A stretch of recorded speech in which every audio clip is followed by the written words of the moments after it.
that's how it moves. Good. So I plan to talk a little bit about poetry, share one of my poems, and then talk about metaphor, and then basically talk about three approaches to Indian knowledge system. We can use poetry, we can use metaphor, or we can use textual analysis. And then I will share a few ideas on or share some of my work on how I do textual analysis to develop models and theories from the Bhagavad Gita and other texts. And so I do all, but I recommend the third approach, using textual analysis, and I'll share some thoughts about why I do so. So let's start with poetry, and I'll share a poem that I wrote a long time ago. People offer their sins to the Ganges. I offered my virtues. People offer their sins to the Ganges. I offered my virtues. For sins can be washed by tears of repentance. For sins can be washed by tears of repentance. But virtue, like a rich man's gold, is a burden on my soul.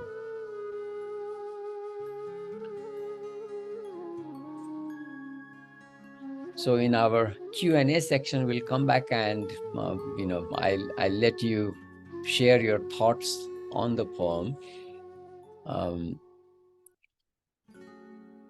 Those of us who I'm not an expert in that area, but those of us who know about textual analysis, and when it comes to poetry and prose and analyzing it,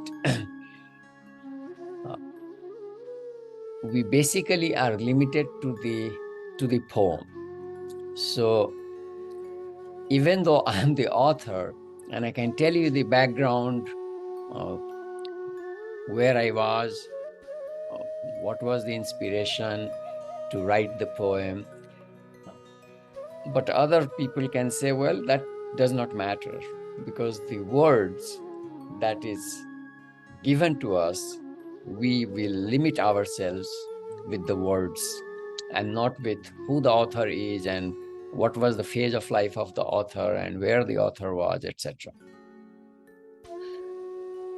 This is an interesting way of analyzing text, and so in a way I'm already talking about textual analysis. When it comes to classics, so Bhagavad Gita or the Upanishads or the Vedas, then there is a meeting of horizons. So I'm citing Gautam, and when I study a text or a poem,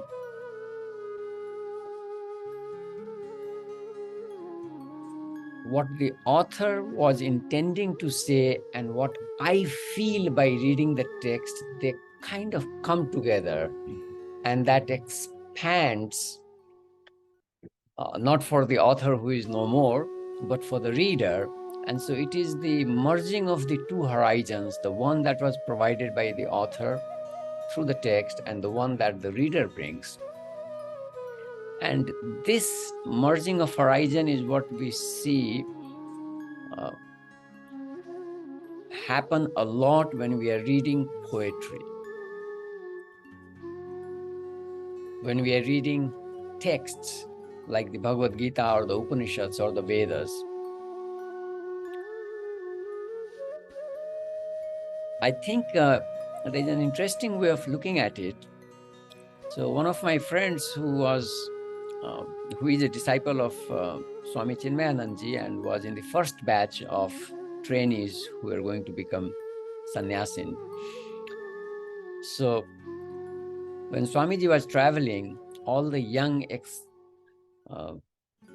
brahmacharis, they studied the Upanishads. And so when Swamiji came back, they said, Swamiji, when you were traveling, we went through the Upanishads. And Swamiji looked at them and said, you morons, you don't go through the Upanishads. You allow the Upanishads to go through you. And so this is the process of merging of the horizons. So when we study the text again and again and again, then the text becomes alive. It's again a poetic, metaphorical expression. The text cannot really become alive. It's already written, it's already fixed, but the text starts talking to us. And this is the meeting of the horizons of the author and the reader. Poetry is an expression of a feeling, a thought, or something that we don't know what it is. And so in that sense, it is the first step of translation. So there is something I'm feeling and I want to express that. And so I write a poem or I write a piece of prose. So the process is basically making something that is intangible, converting it into something tangible by using words. Now we see this process also with metaphors. And metaphor is pervasive. It's all around us. We use this in our daily language all the time. I've just picked a few. He or she is a couch potato. He or she has got a heart of gold. That party was the bomb. Or as often it happens to us academics, I'm drowning in work.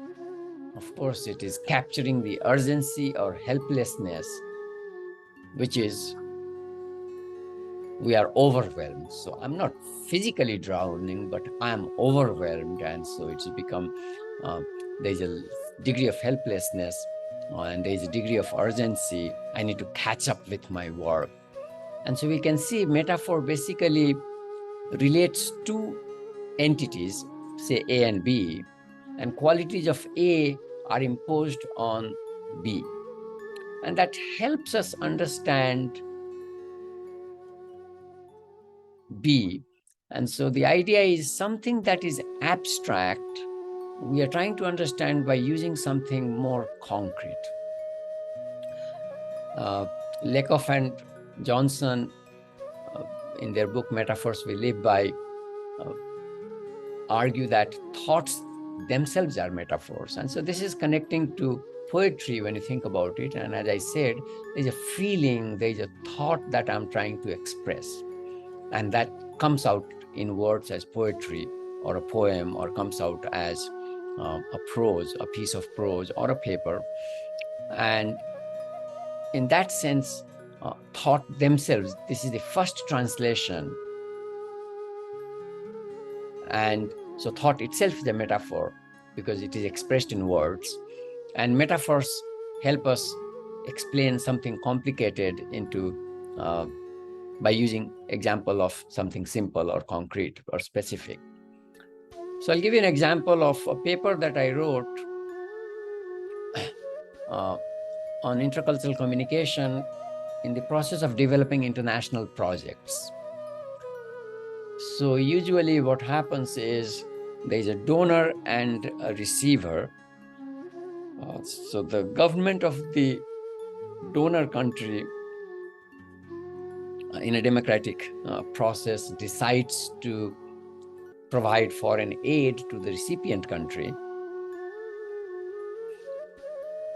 And so it's decided at the level of the government. And so the two governments may have a memorandum of agreement. But that's the first step. The next step is now to take that money and use it somewhere. And that is when the two governments would, involve their much junior, still very senior people in negotiating projects. So the recipient country may give a list of 10 projects, and the donor country may pick 2 or 3 of them, depending on their own requirement or their preference. And then it goes further down, and bureaucrats or managers are involved in deciding when the project will start, where the money will go, how it will be used. Now, in this whole process, in the foreign aid literature, we also find that there are two types of aid, hard and soft. And so the soft aids are, let's start with the hard aid. The hard aid is concrete, specific. So the donor will build a hospital, the donor will build a road, the donor will build a bridge, the donor will build schools, the donor will build a hydroelectric power plant. And you can think of all kinds of concrete things that will be built in the recipient country by the donor country. So they symbolize the hard, the concrete, the specific, the hard and concrete foreign aid, or the money goes into something hard and concrete. The soft aid is when the donor country presents ideas, systems. So these are not that concrete, but that helps improve the system in the recipient country. So management consultants may come and advise the bureaucracy in the recipient country about how they should go about carrying out certain activities, and that would make them more efficient, that would make them more effective. So having worked in foreign aid development for some time and having observed different projects, and when I became a little bit more sophisticated about intercultural training and intercultural communication and what are the problems. So I wrote a paper identifying the pitfalls in international project negotiation and some solutions about how it could be done effectively. And so I was, it was autoethnographic. I was bringing my experience working in the development area. But also I was, looking at what was in the literature and how foreign aid project negotiation is done. So I originally I'm from Nepal, so we have a lot of suspension bridges, and so I grew up, seeing and walking on suspension bridges, and they are kind of fun for young people, because it swings, and it also can be scary to some people. So in a suspension bridge, we basically have, so there's a river, and we are trying to build a bridge over the river. So we would have two posts on two sides of the river, on the two banks of the river, and then we would have the bridge basically supported by those two pillars. So using the suspension bridge as a metaphor, I propose that the two pillars should be champions and superordinate goals. And again, with my observation of what was happening in foreign projects when they were implemented, from the donor side, experts would come for 3 years, but the project often took more than 3 years. And so there was lack of continuity. And because of that lack of continuity, even from the recipient side, there was nobody who was attached to the project for a long time. So the idea is, if we attach somebody from the recipient nation, who will be attached to the project from beginning to the end, and the person will become the champion of the project. So then there will be continuity, and that person will take upon himself, herself, to solve whatever problems arises. So I thought this would be, and there is a literature on champions, and who are champions and how they work, etc. And so all that kind of fit well, and it was also lacking in foreign aid project negotiation and implementation. And the second idea I brought from psychology, and again, it was difficult to see because of intercultural issues, and also how the two groups of people looked at the project itself. There was often a superordinate goal was missing. So if the project is going to be successful, then both parties need to look at an objective and basically have commitment for that objective. And we know from the literature that when two groups have conflict and disagreement, but if they have to work on a superordinate goal, then they are able to bridge their differences. So this was the basic idea, and the metaphor of suspension bridge I used in international project negotiation and implementation.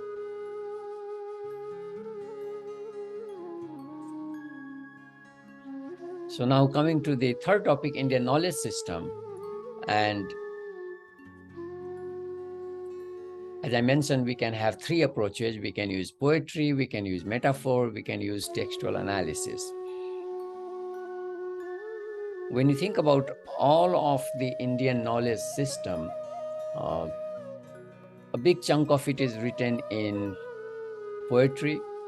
It's written in sutras, which are very short and brief, like the Patanjali Yoga Sutra. Or they are written in verses, and they are also written in prose from time to time. So we already have, our texts already are rich with poetry and metaphor. Now, if we as the new rishis of our time, we also start using poetry and metaphor, I think we are going to face a little bit of difficulty in our time, because there is a demand for not only developing models, for testing them, and so I think it would be probably more productive if we stuck with texts and developed theories and models from the texts themselves. And so this is one thing that I have been doing. So please don't get me wrong, I'm for poetry, I'm from metaphors, but I think textual analysis is probably more important for our time.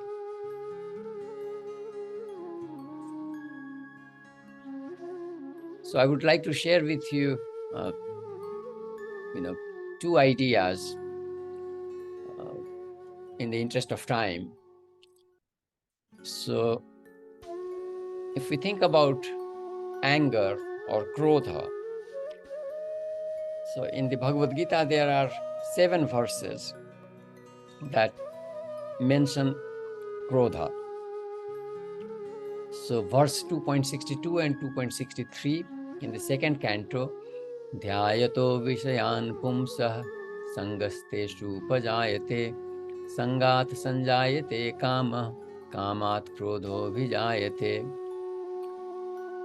Krodhad Bhavati Sammoha Sammohat Smriti Vivramah Smriti Bhramshad Buddhinasho Buddhinashat Pranashyati. So in 1999, I only used the first verse, 2.62, to present a model of personal peace and harmony. And of course, my argument was anger is not peace and harmony, it's the opposite of it. And so if we reverse the process, then we'll have peace. And I left it there for a few years, in fact, 10 years. And only last year, after 10 years, I saw that, of course, the second verse put together with the first one gives us a theory of krodha, or theory of anger.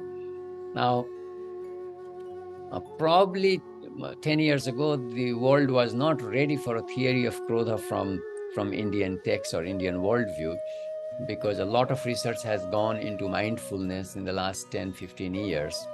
And that allows us to now talk about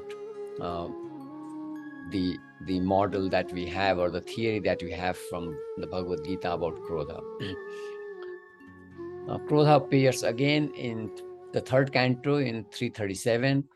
Kama esha krodha esha rajo guna samudbhava mahashano mahapapma vitti enam iha vairinam. And then in chapter 16, it appears twice.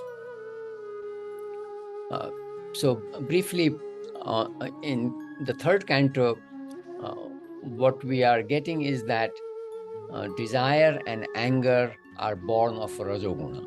And that's a very important insight. Of course, we need to understand the three gunas, but you can see that compared to the first two from Canto 2, where we have a process model of how krodha is born. And so you can see we have the antecedents and consequences of krodha in the two verses, and that's what a theory is. But in the third canto now we have another perspective, and so it kind of goes beyond the two verses and tells us what is the origin of krodha. And Shri Krishna tells us that it is coming from Rajoguna. Further in chapter 16, we learn about krodha in another context. And because positive psychology is now popular, and it's been only 20 years since we have been talking about positive psychology, so chapter 16 becomes relevant, because in chapter 16, first three verses, we have 26 Daivik Sampada, which would be important for positive psychology.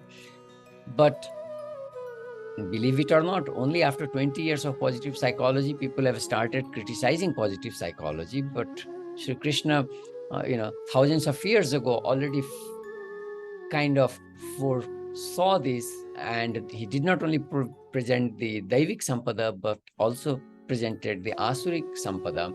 And krodha is an Asuri Sampad.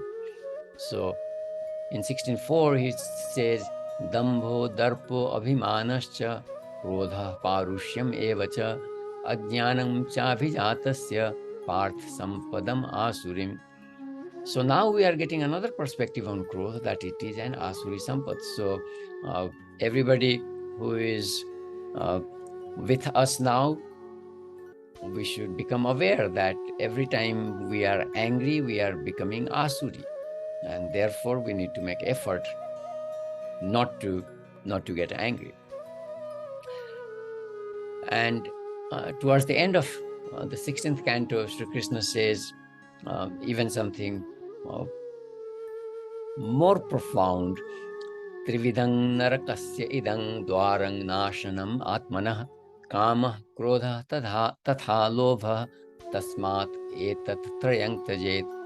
And then he says that Kam, Krodha, and Lobha these three are the doors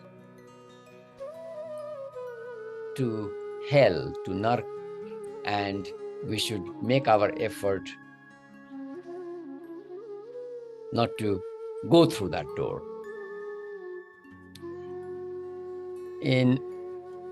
Before 16.21, in 16.18, and this is similar to what is coming in 18.53. So again, Sri Krishna is labeling or listing them. Ahankaram balang darpang kamang krodhang cha samsritaha mam atma paradeheshu pradishvanto abhyasuyakaha And the same 5 are listed again in 18.53. Ahankaram balang darpang kamang krodham parigraham. Instead of samshrita, it becomes parigraham. Vimutya nirmamah shanto brahma bhuyaya kalpate. And so we need to get over these 5, becomes the idea. So we can see now here is a flow chart to capture the verse in 2.62.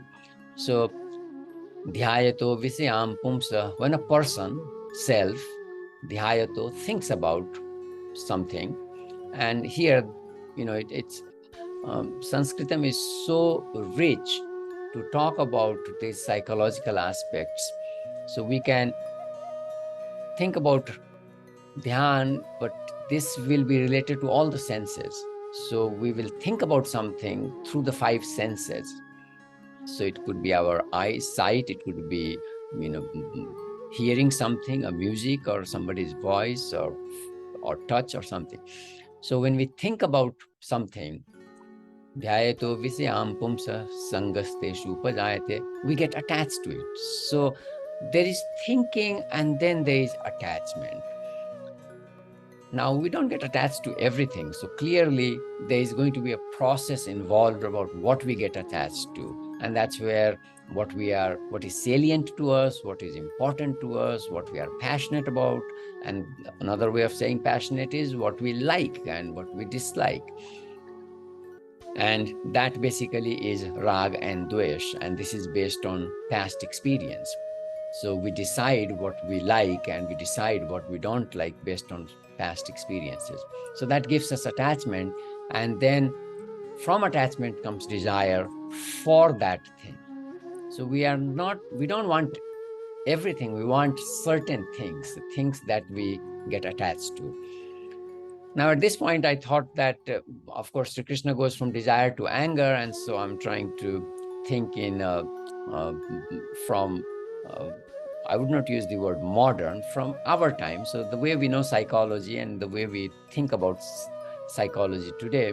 So I think after desire, we have goal setting. And if the goals are fulfilled, then we want more of it, or it gives rise to greed. And if it is not fulfilled, then we get angry. And so verse 2.62 simply goes from self, thinks about something, gets attached, has desire, and desire leads to anger.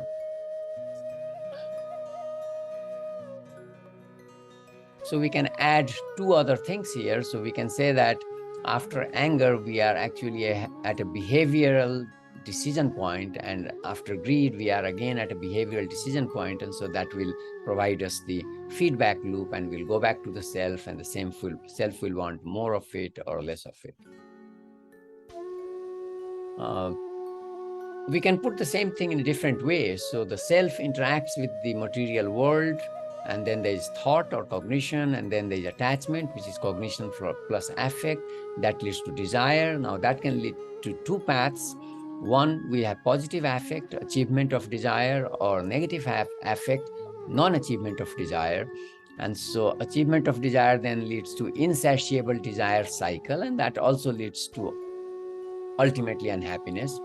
And the negative affect already leads to unhappiness. And how can we get rid of this unhappiness? And so that's where we have the practice of karma yoga or jnana yoga or dhyana yoga and others. And that will lead us to beyond cognition and emotion will be sthit prajna. And so again, we can now bring other ideas that is in the Bhagavad Gita to present a model like this.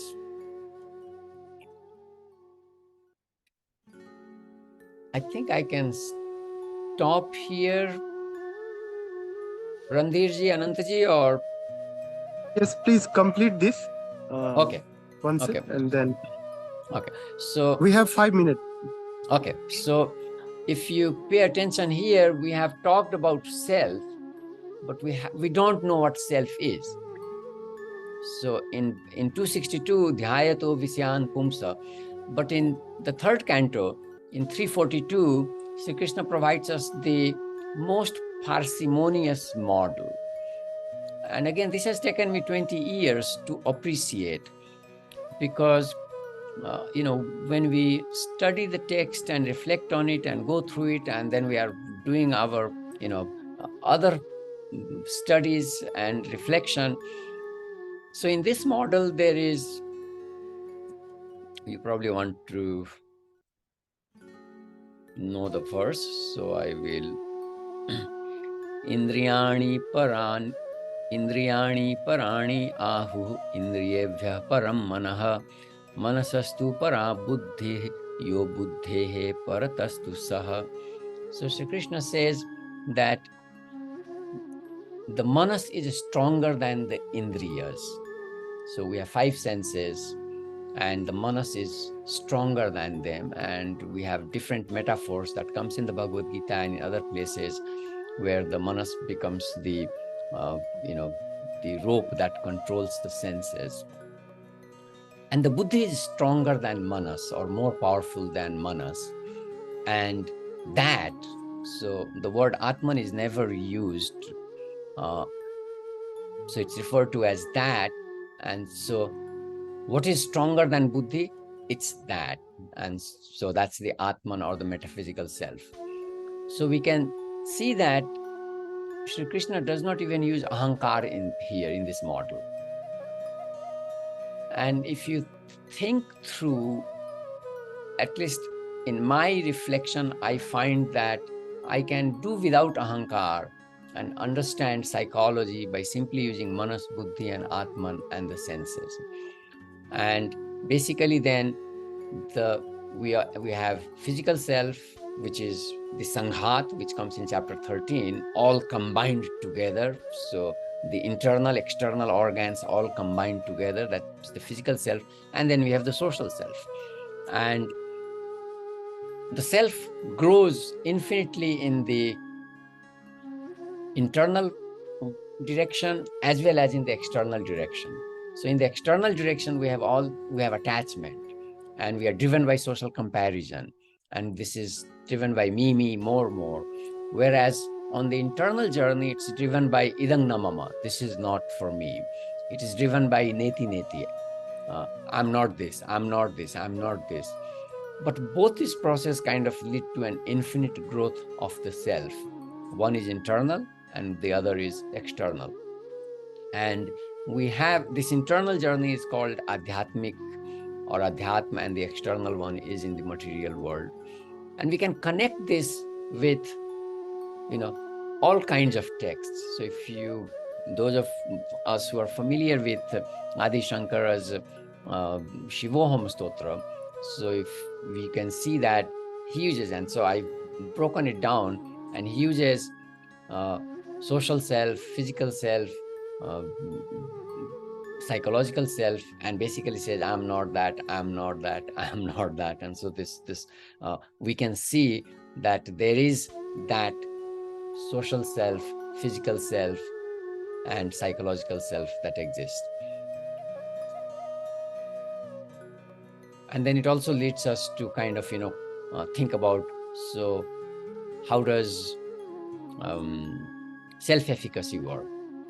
I know Ashish is interested in transcendence. So this model immediately highlights that we are not talking about social self when we are transcending. We are talking about the Atman, the metaphysical self. But in the Western model, we are stuck. We only think about social self. And so transcendence is difficult to understand. But in the Indian sense, it is easy to understand. So transcendence is this process of neti, where you are. And so you see, that is transcendence. You are negating the social self, the physical self, and then that leads to transcendence. Okay, I can stop there. And Thank you so yes. much. Sir. It was really very enriching presentation, and because we have capacity of time of 40 minutes, that is why we have to conclude here. And thank you so much for accepting our invitation, and it was really a very insightful session. Thank you so much. and we look forward for your kind participation in our coming dialogue also. So thank you, sir. Thank you.